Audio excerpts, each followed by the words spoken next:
This episode of the Agile Uprising podcast is brought to you by V Group Digital.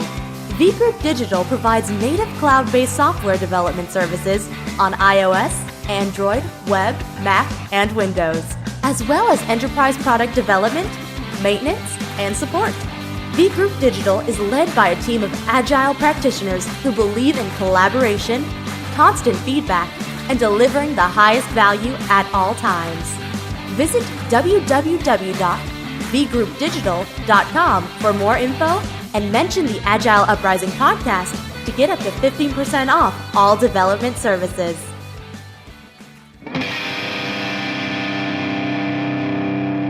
This is the Agile Uprising podcast.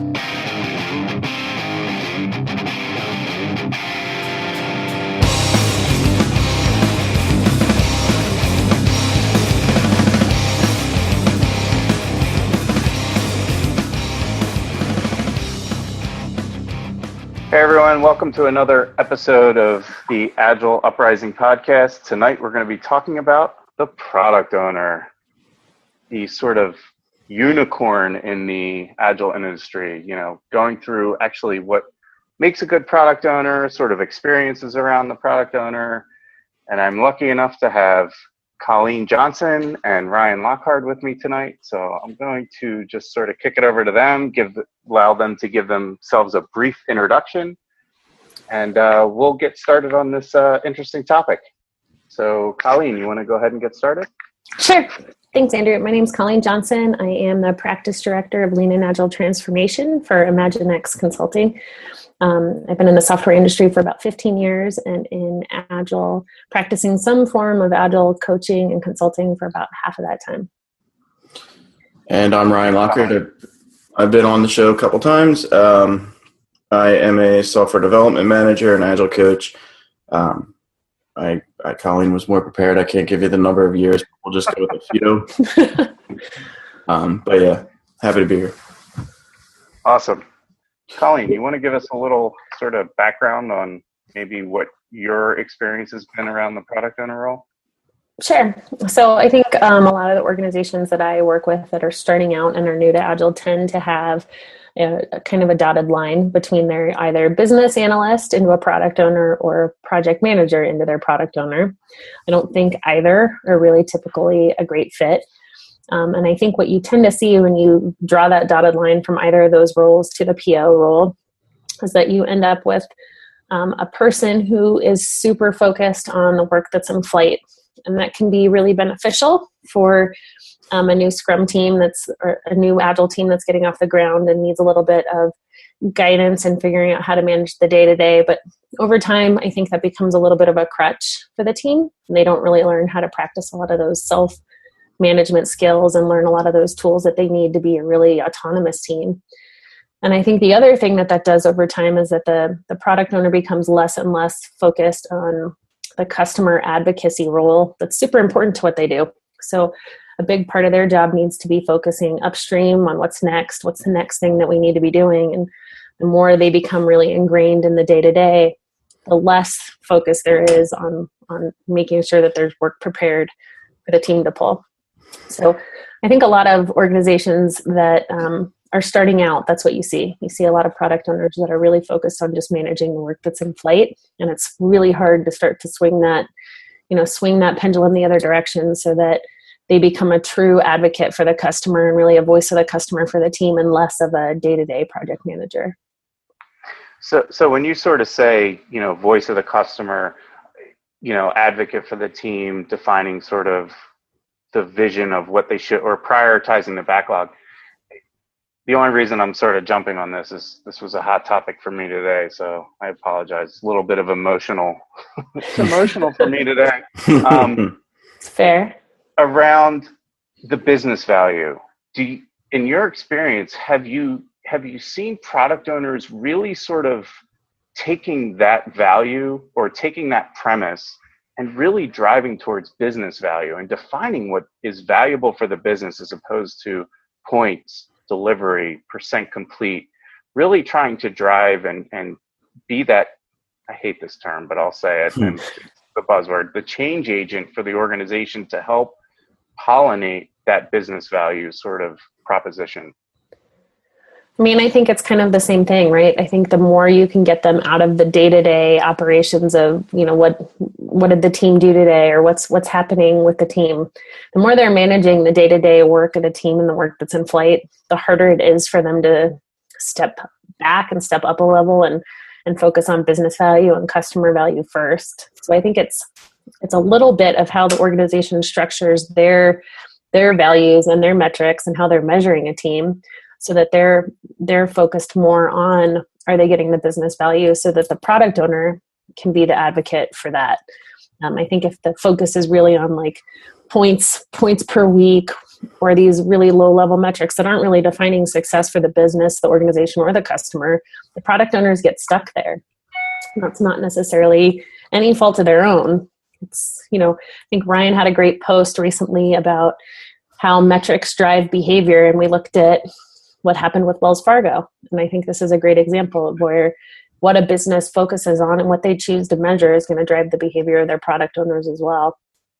I think it goes not without saying, but I think it's worth saying that while there's no easy role in a well-functioning Agile team, the product owner role is the reason that we have a lot of conversations around the role of the product owner is because it is damn hard. And I actually say it's probably the hardest role on an Agile team, not to belittle the other roles, but somebody that has their foot in the market and in the delivery cycle at the exact same time is a really tough position to fill.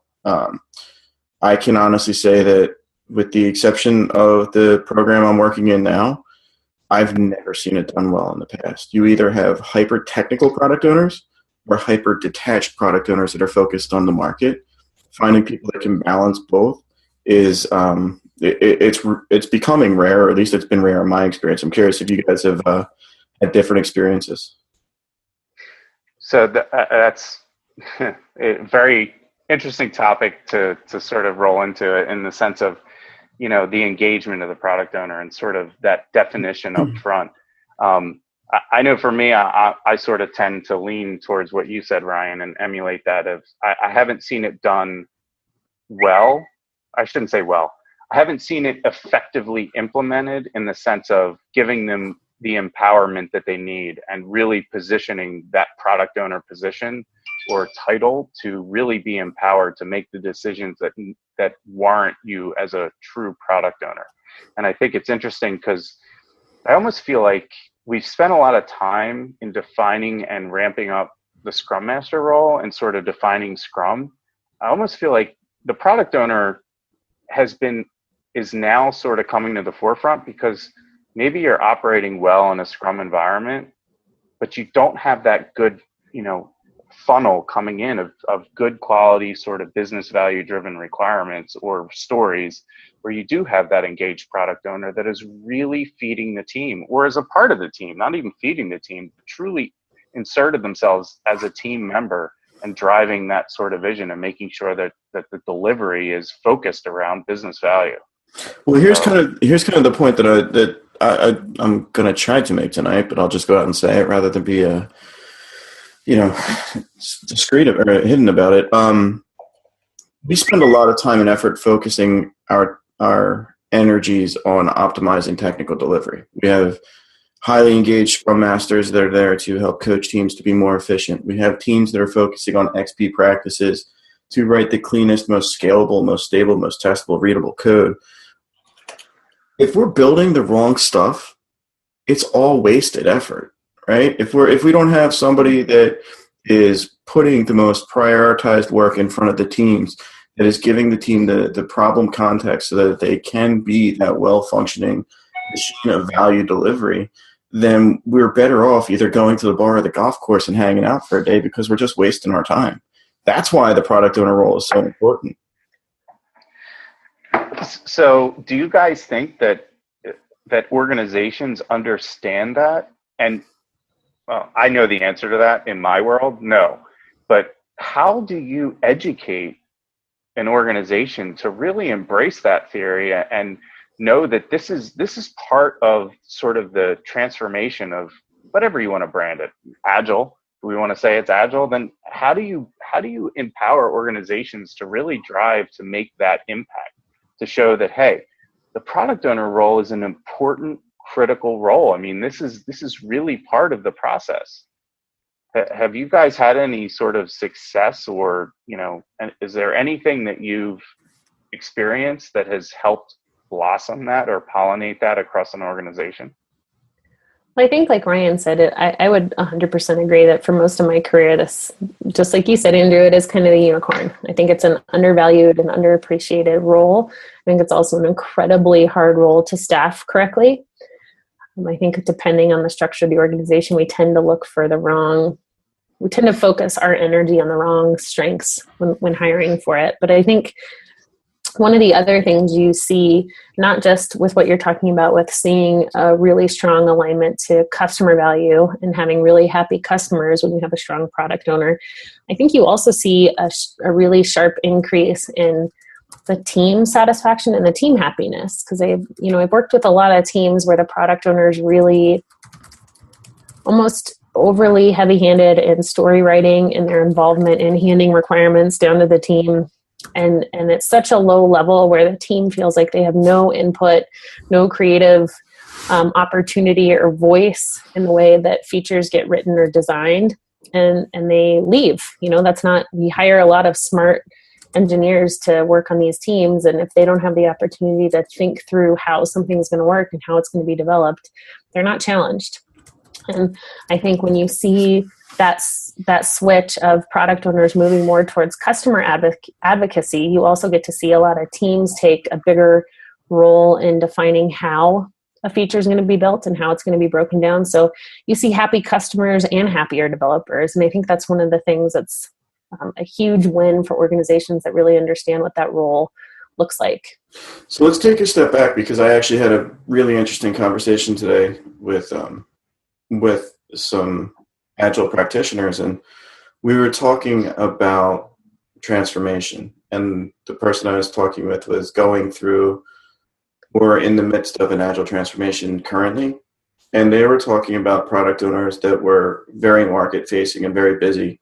So they have BAs on the team that take instruction from a product owner and then work out the stories and deconstruct the stories with the teams themselves.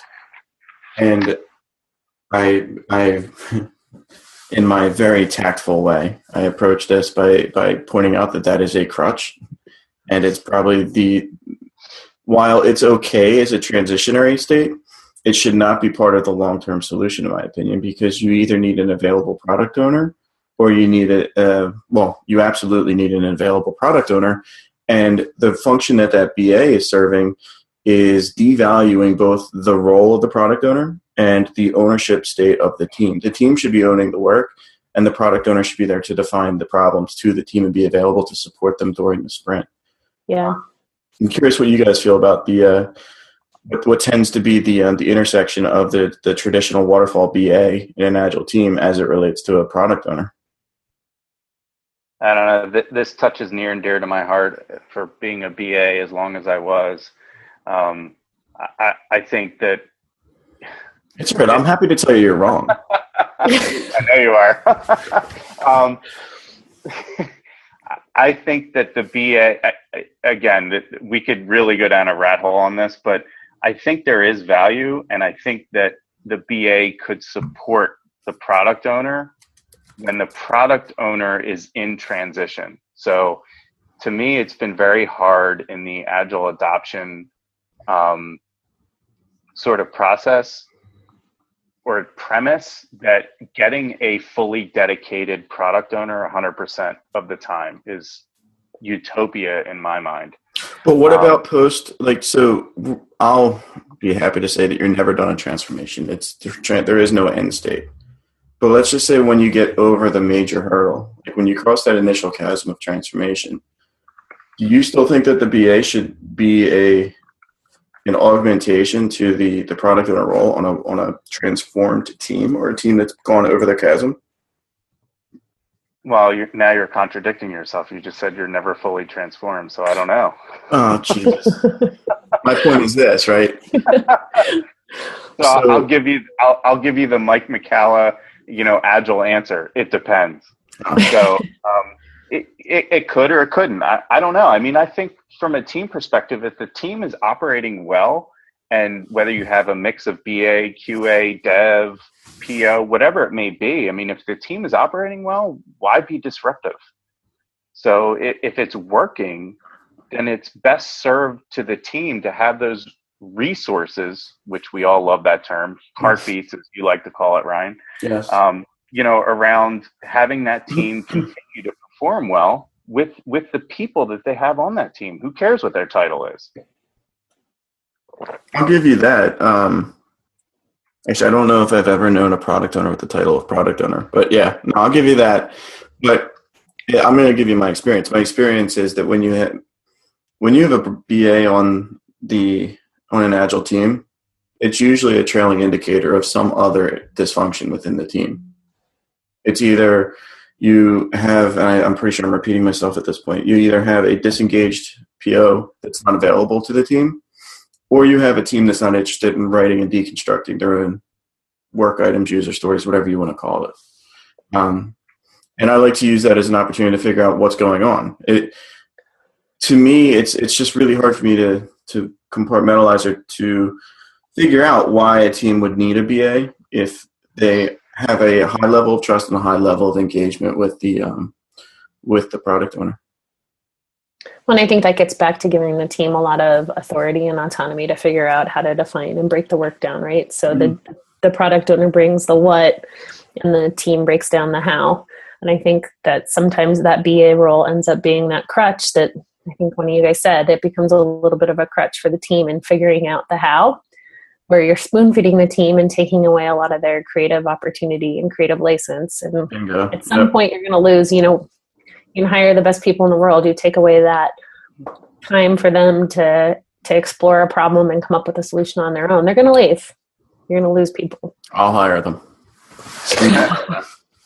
But I like watching that relationship between a business analyst and a developer, or a business systems analyst and a developer, where they're working in tandem and partnership and sort of creating that solution. It adds an additional layer of creativity that maybe I get that the product owner, I get the crutch sort of view, but if the BA is inserted in the team and can deal with the day-to-day minutia and sort of be an extension of the product owner, I don't see that as a crutch.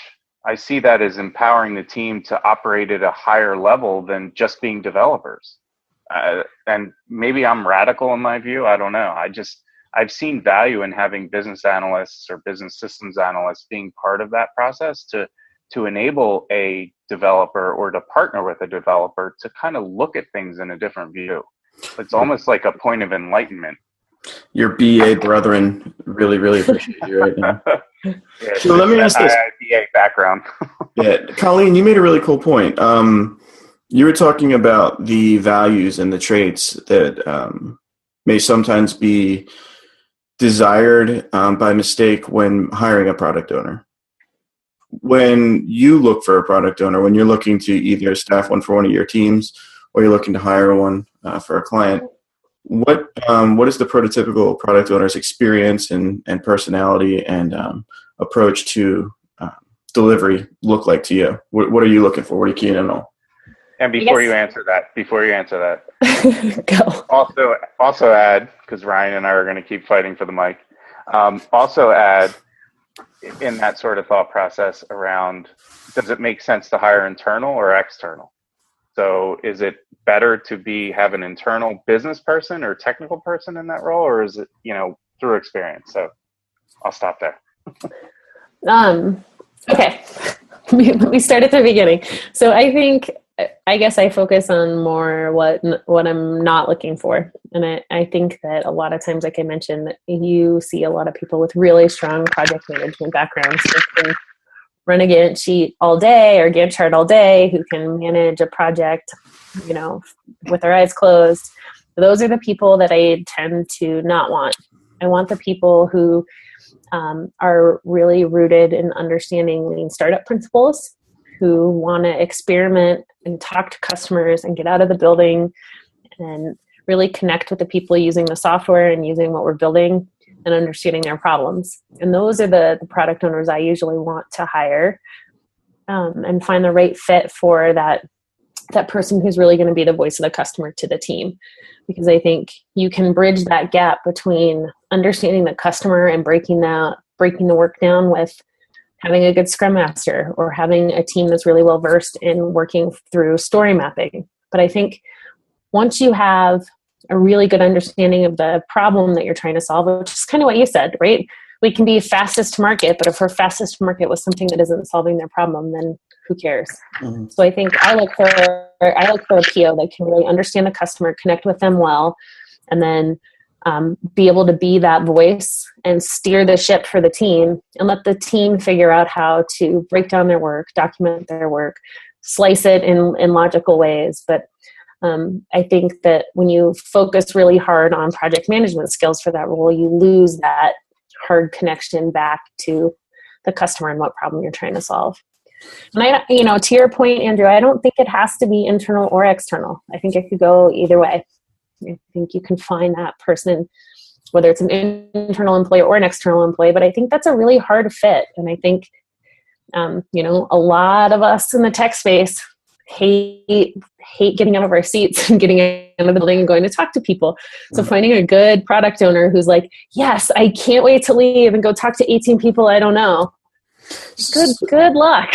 So if not the project manager, if you don't have a straight answer, that's cool, and I'm putting you on the spot. But if not the project manager, where do you normally see these people emerging from? What traditional role? Are you usually cherry picking these guys from, or gals? I think it depends. I think it's more on personality to me than it is on a previous role or previous experience. I've seen some great product owners come out of customer care type of roles where they're constantly interfacing with the customers on a regular basis and are super in tune with the problems that they're having or things that are missing for them. It can be that voice very easily. And I think, that lean startup mentality around like, let's try 15 things or ask 15 questions and come up with, what they want or what they're struggling with, and then go to the team with, here's the problem we're trying to solve. But to me, it's more personality than it is past role. How about you, Andrew? Any ideas of some previous role? Yeah. So subtle. I've had a mix of good experience and bad experience. For me, the better experiences have been around whether there's subject matter experts within sort of the vertical that they report to. That could be in the BA space, or it could be even in sort of the management space. Mm-hmm. I think it comes down to me, I've liked the product owner role to sit internally because they already have the relationships built, hopefully, to be able to sort of know who to talk to, know who to get sort of answers quickly from, to not sort of have things wait. So for me, it's the art. Again, it's sort of the core fundamentals of what makes a good agile, resource person, agilist. I don't know what buzz term we want to use, but it's the art of the facilitation. So literally saying, this is what I need and how do I go get it? So I think you need to have some domain expertise and understand sort of when to filter things out and sort of drive the conversation in a different direction, because everyone likes to complain about how they're unique and they're the hardest process in the world and their software doesn't do this, blah, blah, blah. So to me, my experience has been around more of the business-centric folks. Mm-hmm. So whether that be some BA that sits on the business or some sort of management focus on the business, my least effective experience has been with technical folks becoming product owners, because they constantly dive into the actual solution and it creates a lot more work. I think the only I'm sorry. I think so I say I'm sorry and then I just keep talking. Go ahead, Ryan. Thank you. The only and Andrew, I actually agree with you for the first time in the history of ever. Oh my God, we're just going to end the podcast now. Mic drop. But the only time that I think a technical person does facilitate well in a product owner role is if you're using an internally facing technical product. Like if the team is focused on something that's not market facing, if the customer in the market is a technical internal client, then at that time, yeah, it does kind of make sense to have somebody that's has a technical background. But that's the edge case, man. You actually hit it pretty spot on there. So, Andrew, I wanted to ask you, in that example you just had, if you were working with a team that didn't have a BA, would you recommend that they get one? Oh, man. Oh, wow. You guys. Man, I'm loading both barrels. You're crushing me tonight. No, I wouldn't recommend you go out and get a BA. To me, if a BA has been on the team or is being consumed by the team, I wouldn't say you would go out and just hire a BA off the street. I think I think there's a level of domain expertise that a BA possesses that is working in that fashion that adds a lot of value to a Scrum team that is new. So again, it's that partnership. It's not being the product owner, and it's also not being a developer. It's almost being sort of the glue between the two. It says, okay, I understand the business and I understand some of the technical. I can sort of translate that and kind of play both sides. So that's the long answer to your question, Colleen. No, I would say I would not go outside and hire a new BA off the street. Hey, actually, let me just make something clear. Like, I think BAs are actually, in traditional waterfall projects, BAs have a damn difficult job. And it's not that I think that they don't have value in the Agile space. I just think I have seen BAs make transitions into product ownership. I've seen BAs make transitions into Scrum Master roles. I've seen BAs transition into testing capacity on a delivery team. And I've also seen BAs transition into BAs on other waterfall projects because they did not like Agile. So it's not that I discredit the value that a BA brings to a team. I just think it needs, in well-functioning teams that are over that initial like standard deviation of transformation. So I did it that time.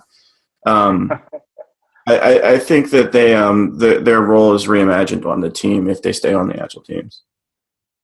So Colleen, what's since you posed the question to me, what's your experience been around with the since Ryan and I are a little polarized on this, what's sort of your opinion on the business analyst role, or incorporating into a team to either assist or conflict with the product owner? I think I've seen BAs work the best on teams where you're doing like outsourced product development. So I feel like for an engineering organization that's doing internal development for their company, I feel like it's kind of a double role with the product owner and what the product owner is being asked to do. I have seen it be more of a requirement when the company or the team is doing externally facing development, so outsourced development. And I think that then you tend to have a product owner who's really like the customer, the person interacting with the customer, and then the BA translating that back to the team. So it's almost like a secondary PO, I guess, in my mind. But I haven't seen a lot of companies have a BA and a PO for internal software development. So I know you focus a lot, and maybe I don't know. So I'll ask the question. In the Kanban universe, which I feel like you have a really good grasp on, and you can certainly promote your brand on that, do you see that role at all? Yeah, and it's one of the things I usually I don't want to say, I feel like it sounds shitty to say I warn companies this, but I do. Like, I think I typically, when I'm coaching teams or helping them transition to Kanban, I feel like I'm kind of doomsday-ish with the product owner, because I think the product owner role changes dramatically from Scrum to Kanban, in the sense that with Kanban, it's kind of an ebb and flow of backlog grooming, getting requirements together, making sure the team has stuff ready to pull. But there's a cadence to that with Scrum that aligns with the team cadence and the team planning cycles. With Kanban, you might have less of that to do, but you have to do it every day. And so for companies that I coach that are trying to adopt Kanban, I typically tell them, if you don't have a good product owner in that role and somebody that's 100% available to the team, your Kanban adoption is not going to work. So this could open up an entirely new can of worms. So I think this is interesting. So do you think a product owner can go from Scrum to Kanban to any of the scaling methodologies? Is it the same person, or do you have to have a different mindset to handle all the different sort of factions of Agile at the moment? Well, there's a lot. There's a lot of differences. I think all of this is just personality driven to me more than anything, right? I think some of us are more adept at it than others. I'm not great at change, and I know that, and I know what I like and don't like. So I don't fall into that camp of somebody that's going to be really excited to step outside the things that I love and feel really passionate about doing. Other people are better at that.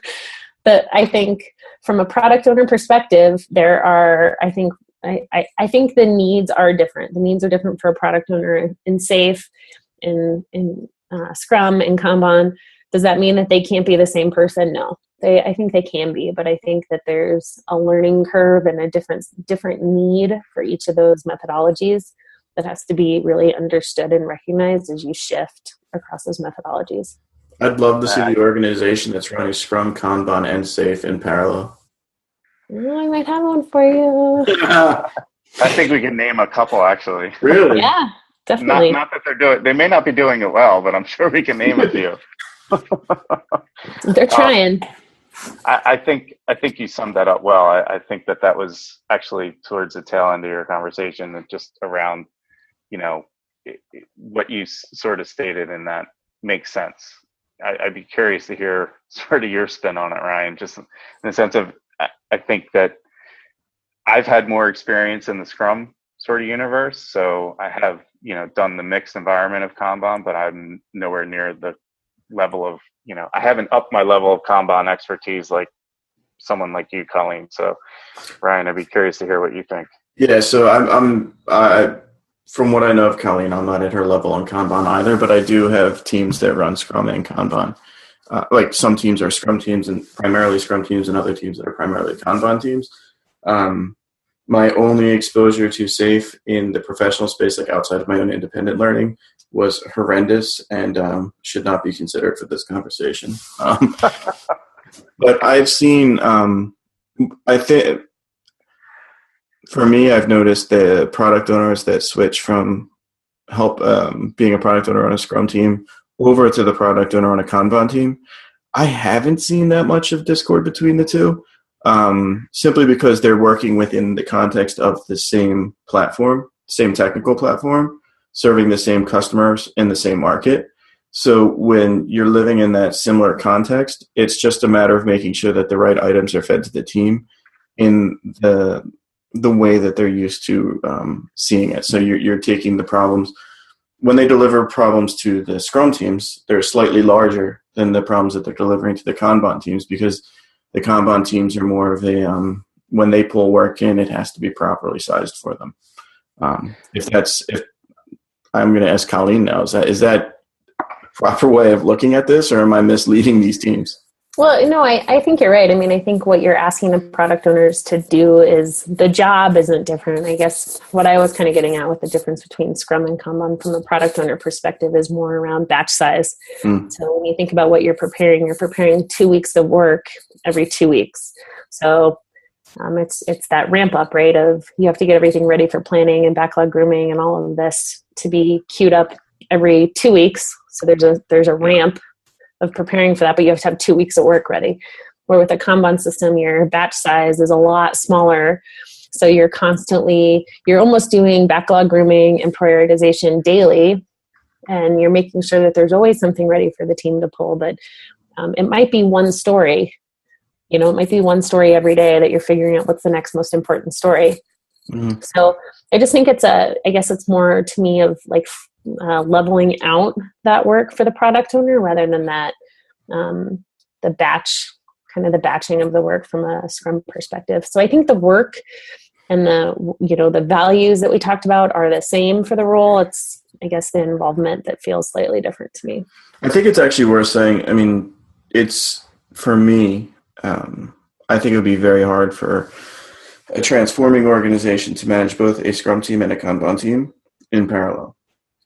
It's one of those things that you need some maturity under you before you start trying to run multi frameworks, because just managing one is more than a handful during transformation. So I just bit my tongue and I'm bleeding profusely out of my mouth at the moment. Oh, tell me you're doing that. You're trying to run multi frameworks during transformation. But we'll save that for another topic on Agile Uprising, whether it be a podcast or a chat out on the coalition. But is that honestly it? Are you going through a transformation where they're trying to do more than one framework? I will incorporate Kanban and Scrum teams depending upon the situation. Yeah. I don't see it as conflicting or competing. Wait, I'm sorry. I realize you want to punt this, but I might actually agree with you. I want to clarify my point. Are you saying within one team executing Scrum and Kanban? Or are you saying? Well, if I'm doing it with one team, I might, to a team that is just starting, I might instill WIP limits. So literally doing that sort of Scrum-Bon approach. Yeah. So I'm still estimating and still instilling some of those Kanban practices, but I'm not running pure Scrum or pure Kanban. Yeah, no, I'm not disagreeing with you. I don't know that that's ideal just because of the ease of transformation and stuff, but I don't completely disagree with that. What my point was, having product owner Steve being in charge of team A, that is Scrum, and team B, that is Kanban, at the same time during an early stage transformation. I think that's a little bit too disjointed, and there's too much learning to be acquired too quickly that somebody's going to be misserved. So I would challenge you on that, saying that Steve should be delivering business value. So who cares how the Scrum team or Kanban team is handling it, right? So if the business value is being pushed into the team, whether it's Kanban or Scrum should be irrelevant. It's just a matter of timelines at that point, whether you're limiting WIP or you're doing estimates or whatever you want to call it. To me, the product owner, and Colleen said this, when she was talking, in the sense of it's the core values and sort of what the product owner definition should be about. Mm-hmm. It's delivering that consistent sort of business value and understanding truly what should be delivered. So how you prioritize that into the funnel, whether the output Scrum or Kanban, it shouldn't matter. Yeah, I'd agree with that. I mean, I think you can find the person that can play the PO role across a Scrum team and a Kanban team. And I've been in a similar place as you, Andrew, where I'm working with organizations that have Scrum and Kanban teams all rolling up to the same portfolio and enterprise level system. And I think it can work. And I think it's, there's different challenges with it when you fold in release cadences and some of the other, the other parts of the puzzle. But, and I think the PO can cross those teams, but it comes back to that cadence and that rhythm of, you have one team that needs you there every day to constantly pick what's the next highest thing to work on, and another team where you can feed them 2 weeks worth of work and then kind of move off. And is that possible? Sure. Can that be the same person? I think so. But I think it's just the balance of the team's needs at that point. I've poorly made my point because I agree with what you guys are saying. My concern isn't about the value delivery or the teams. It's actually about a product owner during transformation having to find their own way and finding ways to be of service to the two different teams, formats. But cool, we can move on. You know what, Ryan? To pull that in, I agree with you. I think that's a very hard thing to do. I don't think in early adoption that is something that you want to sort of muddy the water with. It's better to have a single-threaded approach in that sense, and sort of then iterate from there. When you want to sort of you get a little more experience under your belt, maybe. You've made my point better than I have. Thank you. Sure.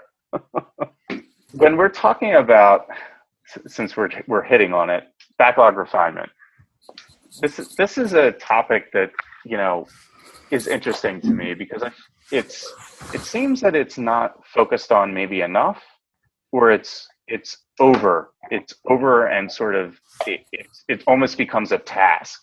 All right, we know that, Monday, Wednesday, Friday, we need to do backlog refinement at 1:00. So as a product owner, do you enforce that on the team and work with the Scrum Master to make sure that's done? Wait, did you just say you're doing refinement 3 days a week? Well, I was using that as a bad scenario. Okay. That was a scenario that we started to have to push to the team because they weren't doing any. So, going into one of the coaching engagements I was in, the product owners were not effectively pushing that agenda. So the story quality had gone down significantly. Okay. Sorry, I stepped on your question. Yeah, and you just totally derailed me, so now I'm just going to hang up. It's easy to imagine. Yeah. I think, though, to what you're saying, Andrew, I think that I have worked at a lot of companies where the product owner is like a proxy, because it's more like product owner by committee. And I think the unfortunate part of not giving the product owner the autonomy to make decisions over the backlog and the priority is when you have somebody standing at stand up, and it doesn't matter if it's Scrum or Kanban, you end up with somebody at your stand up where the team is saying, what's the next most important thing? Or what do you want us to do with this issue that's blocked? Or, how should we handle this, this question for the customer? And if the answer is, I don't know, I have to wait until the next product steering committee meeting or the next whatever steering group it is to make that decision, then why the hell do you have a product owner, right? And I think that's what a lot of organizations end up with, because there's a group mentality around the product owner role, where you have somebody there that's a proxy that doesn't actually have the authority to make any of those decisions. And I think that can be kind of a crippling point for companies, not just adopting Agile, but 2 years into their Agile practices, where you have a product owner that doesn't actually have the authority to make any decisions for the team, and it's a weird place to put them in.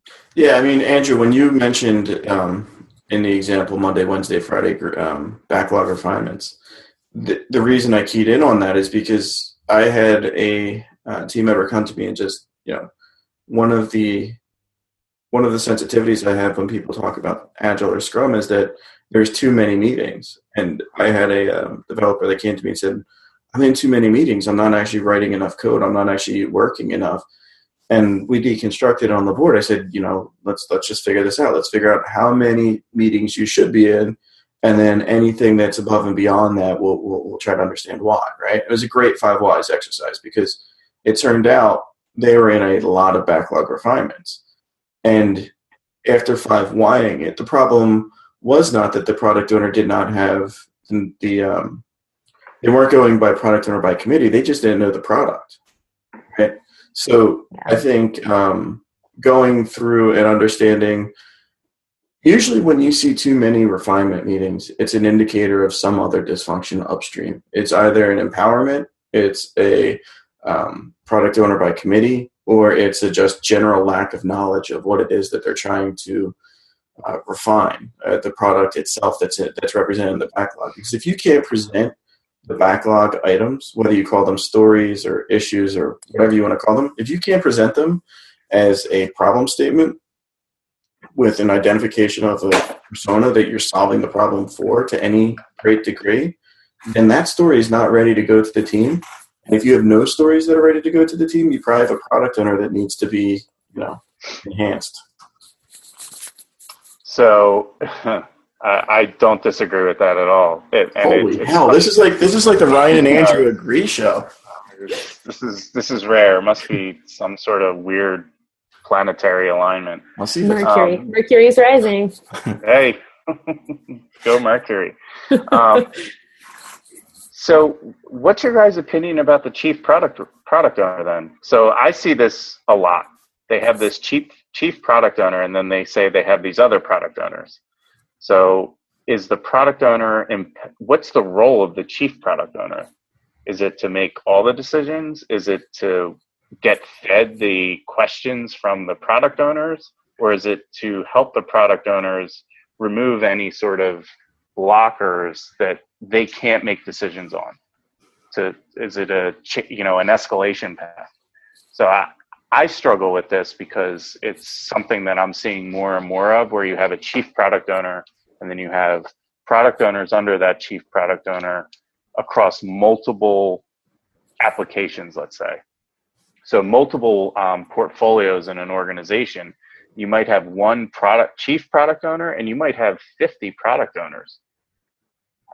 Have you guys seen any of that or experienced any of that? Colleen, do you have experience with chief product owner?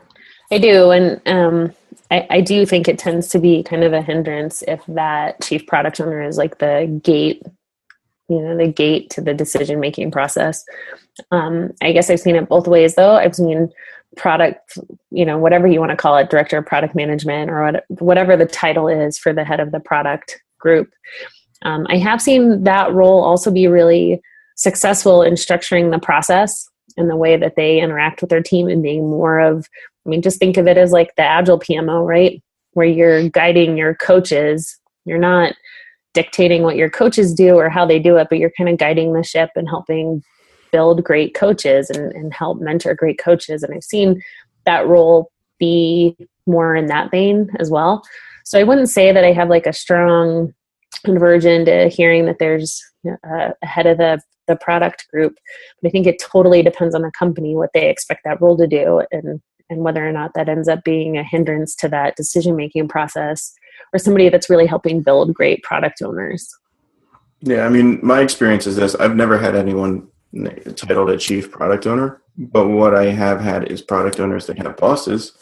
And the way that I handle it in my current engagement is this. We call it the product council meeting, but it's basically a calibration session, kind of like a scrum of scrums just for the product team.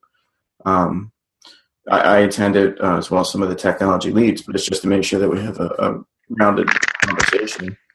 And the purpose of the meeting is not to break any decision ties or to give any guidance to help with the current sprint. We're usually looking at the roadmap, like we have rolling roadmaps. So we're looking at the roadmap going forward. Hey, are these things still prioritized properly for future sprints? Or from a release planning perspective, are we going in the right direction? Do we need to make any changes? Are there any fresh contracts that are coming in that we need to, do some adjusting for? I think the idea of an all-in and mighty empowered chief product owner that has to go to for every decision creates artificial queuing and artificial bottlenecks that just make me angry. Oh, definitely. I would totally agree with that. Yeah. And I think that that's the same concept I was talking about with that, like kind of product owner by committee. If you can't give your product owner the authority and the autonomy to help make decisions on the fly, then I feel like why have one? Exactly. That's why you have them there on the ground with the team. So let me ask you this. From a sprint review perspective, quite often what I've noticed is that I represent the sprint review as an opportunity for the delivery teams. I'm sorry, I specifically call them delivery teams because I think that label is important. But without guidance, usually the development team or the developers on the delivery team like to drive that conversation. And what ends up happening is because of their nature, they get very technical and they talk about the refactoring that they did or the latest JavaScript libraries that they used when they implemented this feature. What I'm trying to do now is push more for the product owners to be the ones delivering that message in the sprint review because it provides the business context and it actually speaks more to the value than it does to the technical execution. I'm curious what you guys have seen with that, if it's something that you've advocated for or if you just leave it be and it's another one of mine. It's just kicking sacred cows for the sake of it. Don't kick the cows. Yeah. I don't feel like I have a really strong opinion on this, which is pretty rare for me, but I guess I've seen sprint reviews go all different ways in terms of who drives them and who accept, at the end of the day, it's a product owner who accepts the work, but I've seen them vary wildly in who's driving the conversation and what's happening there. And I guess I don't have a strong opinion of the product owner's role in that. I always coach to teams that if you get to the point of a sprint review where a product owner is not accepting your work, then you failed at Agile way before the review, Yeah. right? Yeah, Your product owner should never be surprised when you sit down to do a review or a demo. They should be aware of what's happening at every point in your sprint. So my reason for the passion behind this is just that I want to have the opportunity for the president of the business to come into a sprint review and actually understand what the hell we've been working on. And if we're in there talking about the optimization of an API call from 3 milliseconds to 2 milliseconds, that means nothing to him. But if we talk about the idea of optimizing a customer's checkout process or optimizing a login so that you no longer have to wait a period of time, I think then we're talking in terms of perceived value to the business folks. And I'm proud of the work that my team's doing. I'm proud of the idea of the Agile practices for providing value faster. So I always want to wrap things back to the context of the guys that are writing the check to keep these teams funded, that they understand the return that they're getting beyond just the balance sheet. And I think that's interesting. Good. It's rare you hear people. I shouldn't say rare. I don't walk into organizations and find that sort of perfect, or not even perfect, just positive experience, because everyone's sort of starting. So it's, I think we could probably spin this off, and probably will, around, sort of the next iteration of training the product owner. What's good training? How do you train your product owners within the organization, or pulling them from outside the organization to come in and effectively do that? Is this a discipline that you learn outside the organization? Sort of what are some of the tools that you can sort of sharpen or hone in on, if you want to sharpen the axe? Because I forget where I was, where someone kept saying that, and it stuck out of my head. So I want to sharpen the axe. As a product owner, how do I do that? How do I get better at it? What do I need to do to improve on those skills? So there's two parts to that answer, I think. I mean, there's the key product owner skills, but there's also the having the voice of the customer, the market awareness. So it's first, everyone has to hone their craft. You have to understand facilitation. You have to understand communication. You have to understand the nuts and the bolts of a product, like what makes a good product owner. And as soon as you think you're good, realize you're not and start all over again.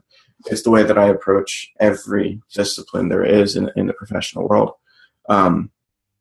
But I think product owners also need to enhance themselves by attending, sales conferences, going out on sales calls. If they can't physically go with the sales team because of just the nature of the organization, have regular meetings with sales, and not just what are customers asking for, because that's not necessarily good product ownership. Understanding why customers are not buying, understanding the problems that the customers have. Well, I think that that's not just true for the product owner, but that's great for your teams. I worked with one organization where they had a rotation where all the developers, for the first 2 weeks they were there, had to sit with customer care and help customer care answer the calls and hear what were the pain points, which I thought was such an amazing thing to do, to really get the developers close to understanding their customers' problems. And that's not just a product owner. I mean, that's the product owner's primary role, but that's a great thing for so much of an organization to understand and be close to. I completely agree. I think I think what I'm doing is I'm making the assumption that the product owner is not doing that well, then the rest of the team probably isn't either. It's totally true. Yeah. That could be I don't necessarily agree with that, but we can tackle that another night. I think. All right, cool. Let's end this one fighting, since we're agreeing. So.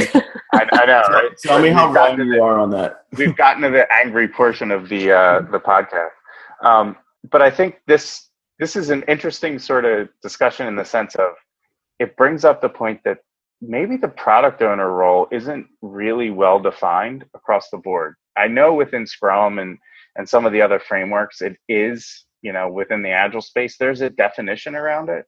But is it truly being implemented well and true to whatever discipline you're going to implement it at? So I think, with the wealth of knowledge that we have on the podcast tonight, I think it's unclear. what sort of is best practice around sort of that product owner role, and let's strip the agile, sort of buzzword off of it, and let's say the product owner as a role, what sort of is the true premise of what makes a good product owner in anything, whether it's waterfall, whether it's just for as a business advocate, what does that mean? So I know we've sort of, we could keep riffing for the next 3 hours with this crew, but I think for our listeners' sake on the Uprising, I think we'll kind of time box this and keep it to close to an hour or a little longer, and sort of try and wrap this up. And we'll definitely have a follow up on this. So well, I think it's worth saying that we'll definitely have a thread going on the coalition site, coalition.agileuprising.com, and I think this is the beginning of a conversation, not the entire conversation, as you were saying, Andrew. I'd ask anybody, like specifically me, if you disagree with anything I'm saying, throw me the heat. Give me all you got. I look forward to it. Well, and I want to hear from the product owners out there. I mean, you tell us what's hard about your role, what leads to your success and feeling like you are in line both with the company's values and Agile values in serving your team and serving the customer. I mean, you said at the beginning, this is one of the hardest jobs in Agile. It's probably one of the most misunderstood and or least appreciated, right? So I want to hear from the product owners out there. Like, you tell us what do you look for in finding a peer and finding a mentor, because it seems really hard to find the people that are great at this. Yeah, I agree, and it's teaching people how to say no is a really tough exercise. So it's not a very easy thing to do. It seems so simple when you explain it, but no is an extremely hard thing to say. So I think this is great. I mean, I look forward to reading. We'll definitely throw the discussion out there on coalition.agileuprising.com, and again, make sure that everyone is sort of jumping on there and adding their sort of insight.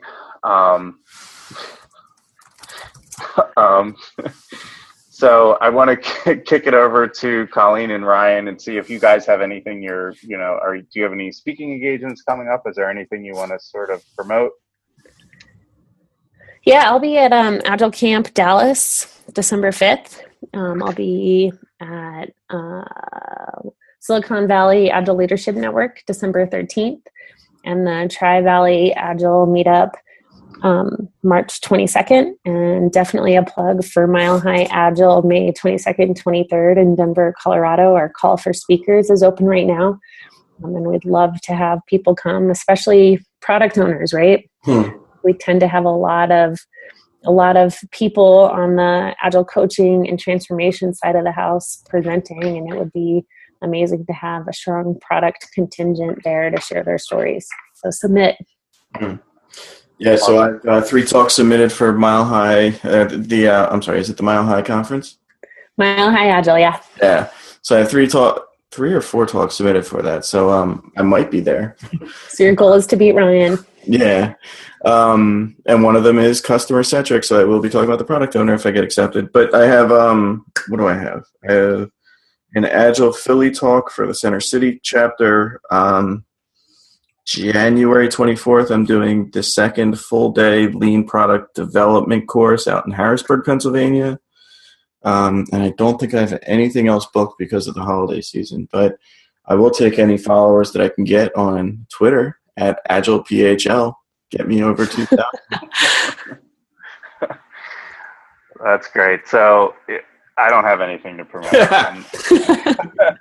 I can promote, again, the coalition site out at Agile Uprising. Please make sure you're a member and checking out what's going on over there, as well as just being part of the community. It's a great way to sort of get ingrained in sort of the discussions and allowing us to continue to do things like this. So we love to hear the feedback. We want people to help participate. So thank you very much. Thank you both for jumping on the podcast tonight. And we're going to wrap it up. And we publish our podcasts every Monday. So keep looking out for new podcasts every Monday. And that's all I got, guys. Thanks, you guys. This was Later, great. guys. Cool. Thanks.